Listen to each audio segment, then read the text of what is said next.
कैलाश मानसरोवर करोड़ों हिंदुओं की आस्था का केंद्र और हिमालय की गोद में बसा वो पवित्र स्थल जहां पहुंचने का सपना हर शिव भक्त देखता है। लेकिन क्या आप जानते हैं कि जिस रास्ते से भक्त अपनी श्रद्धा का सफर तय करते हैं उस पर अब कूटनीति और विवादों के बादल मंडरा रहे हैं। हैरानी की बात यह है कि ये विवाद कोई दुश्मन देश नहीं बल्कि हमारा अपना पड़ोसी देश नेपाल कर रहा है। हाल ही में नेपाल सरकार ने एक ऐसा बयान जारी किया है जो न केवल ऐतिहासिक तथ्यों के खिलाफ है बल्कि भारत की सुरक्षा और हिंदुओं की आस्था पर एक सीधा प्रहार है। आज के इस वीडियो में हम पर्दाफाश करेंगे नेपाल के उन दावों का जो चीन के इशारे पर गढ़े जा रहे हैं।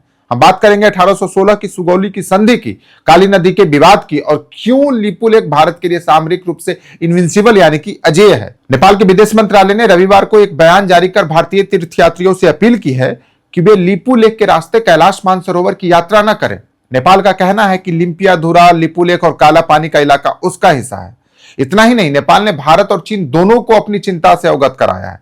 लेकिन सवाल यह उठता है कि क्या यह केवल एक बयान जारी कर देने से इतिहास बदल जाता है। नेपाल सरकार का दावा है 1816 की सुगौली की संधि पर, लेकिन हकीकत यह है कि नेपाल इस संधि की अपनी सुविधा अनुसार व्याख्या कर रहा है। दशकों से मौन रहने वाला नेपाल अचानक 2020 के बाद इतना आक्रामक क्यों हो गया? क्या इसके पीछे नेपाल की अपनी जनता का ध्यान भटकाने की राजनीति है या फिर इसके पीछे किसी तीसरे देश का अदृश्य हाथ है? चलिए इतिहास के पन्नों को पलटते हैं जरा। देखिए, 1816 में अंग्रेजों और नेपाल के गोरखा राजा के बीच सुगौली समझौता हुआ था। इस समझौते ने भारत और नेपाल के बीच सीमा तय की थी। नियम साफ था कि काली नदी के पश्चिम का इलाका भारत और पूर्व का इलाका नेपाल का है। देखिए, यहां पर विवाद नदी को लेकर नहीं है बल्कि नदी के उद्गम स्थल ओरिजिन को लेकर के। हिमालय की घाटियों में नदियां कई धाराओं से मिलकर बनती है। भारत आधिकारिक रूप से उस पूर्वी धारा को काली नदी का उद्गम मानता है जो सदियों से सर्वमान्य रही है।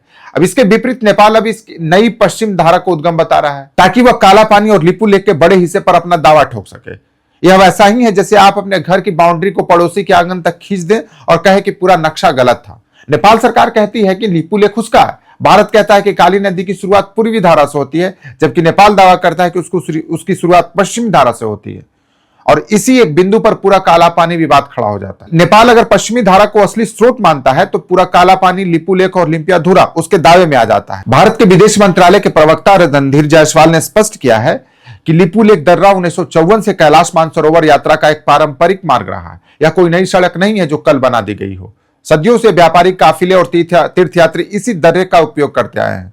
1962 के युद्ध के बाद सुरक्षा कारणों से इसे बंद जरूर किया गया था, लेकिन 2015 में चीन के साथ हुए समझौते के बाद इसे फिर से खोला गया ताकि व्यापार और यात्रा सुगम हो सके। तब नेपाल कहां था? तब उसकी आपत्ति कहां थी जब 2015 में भारत और चीन इस मार्ग पर सहमत हुए थे? तब नेपाल की खामोशी यह साबित नहीं करती कि उसका मौजूदा विरोध केवल राजनीतिक नौटंकी है। अब बात करते हैं उस असली वजह की जिससे चीन को मिर्ची लगती है और नेपाल को ढाल बनाया जाता है। उत्तराखंड के पिथौरागढ़ जिले में स्थित काला पानी यह भारत, नेपाल और चीन के बीच एक रणनीतिक ट्राई जंक्शन है। यह इलाका रणनीतिक रूप से इतना महत्वपूर्ण है कि यहां बैठकर भारतीय सेना चीनी सेना की हर हलचल पर पैनी नजर रख सकती है। भारत ने 1962 के युद्ध के दौरान ही यहां अपनी सेना तैनात कर दी थी। आज यहां आईटीबीपी यानी कि भारत तिब्बत सीमा पुलिस के जवान तैनात है। इस ऊंचाई वाले क्षेत्र पर भारत की पकड़ का मतलब है कि हिमालय के उस पार चीन की दादागिरी नहीं चलेगी। जब मई 2020 में भारत ने पिथौरागढ़ से लिपुलेख दर्रे तक 80 किलोमीटर लंबी पक्की सड़क का उद्घाटन किया तो नेपाल की सरकार ने ड्रैगन के दबाव में आकर मानचित्र तक बदल डाला था। क्या नेपाल अपनी सुरक्षा को खतरे में डालकर चीन का मोहरा बनना चाहता है? नेपाल की वर्तमान सरकार जो यह समझने की जरूरत है कि रोटी बेटी का रिश्ता बयानों से नहीं भरोसे से चलता है। लिपुलेख के रास्ते को लेकर आपत्ति जताना न केवल भारत की संप्रभुता को चुनौती देना है बल्कि उन हजारों तीर्थयात्रियों की राह में रोड़ा अटकाना जिनके लिए यह मार्ग सुगम और सुरक्षित है। नेपाल को यह याद रखना चाहिए कि सड़क निर्माण भारत ने अपने क्षेत्र में किया है ताकि बॉर्डर इंफ्रास्ट्रक्चर मजबूत हो सके। नेपाल का यह दावा कि उसने चीन को भी सूचित किया है हास्यास्पद लगता है क्योंकि चीन खुद सीमा विवादों का जनक है। क्या नेपाल को लगता है कि चीन उसकी जमीन वापस दिलाएगा? इतिहास गवाह है कि चीन जिस देश की जमीन को वकालत करता है अंत में उसे ही निगल जाता है। नेपाल सरकार को चाहिए कि वह इतिहास के तोड़े मड़ोड़े गए तथ्यों के बजाय हकीकत पर ध्यान दे। भारत हमेशा अपने पड़ोसी के साथ शांतिपूर्ण समझौते का पक्षधर रहा है, लेकिन इसका मतलब यह नहीं कि देश की सुरक्षा और सीमाओं के साथ समझौता किया जाए। लिपुलेख, काला पानी और लिम्पियाधुरा भारत के अभिन्न अंग हैं और रहेंगे। 1954 से लेकर आज तक इतिहास और प्रशासनिक रिकॉर्ड भारत के पक्ष में है। नेपाल को अपनी घरेलू राजनीति को चमकाने के लिए भारत विरोधी भावनाओं को भड़काना बंद करना चाहिए।